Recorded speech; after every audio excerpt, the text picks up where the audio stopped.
How do dominant and recessive traits work in families? Imagine a family gathering where everyone looks a little different. Some have curly hair, some straight, some have dimples, others don't. Why does this happen? It all comes down to how traits are inherited from parents. Genes are like instruction manuals for our bodies. Each person has two copies of each gene, called alleles. One comes from the mother, and one from the father. These alleles can be dominant or recessive. A dominant allele is like a loud voice that shows up even if only one copy is present. A recessive allele is quieter and only shows up if both copies are recessive. If a parent has a dominant allele for a trait, there's a 50% chance each child will inherit that trait because only one dominant allele is needed. For example, if a parent has a gene for brown eyes that is dominant, half of the children could have brown eyes even if the other parent has blue eyes. Recessive traits are a bit different. Both parents need to carry the recessive allele for their child to show that trait. If only one parent passes it on, the child is called a carrier. They carry the gene but don't show the trait.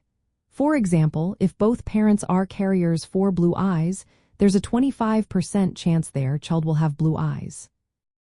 This pattern explains why some traits appear in every generation, like widows' peak hairlines, while others skip generations.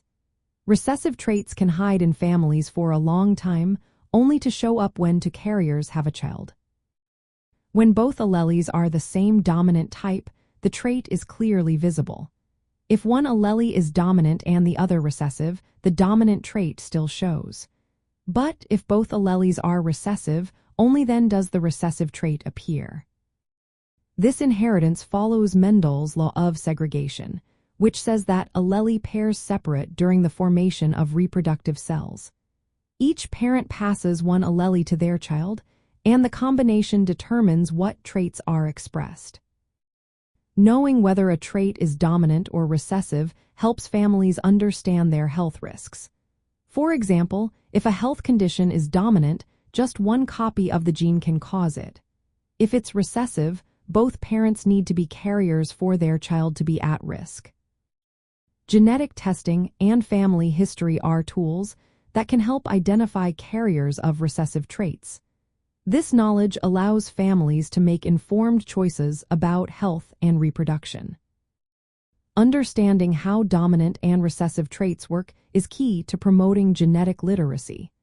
It helps families see how traits are passed down and why some conditions may appear unexpectedly. It also encourages thoughtful conversations about ethics and societal impacts of genetic information.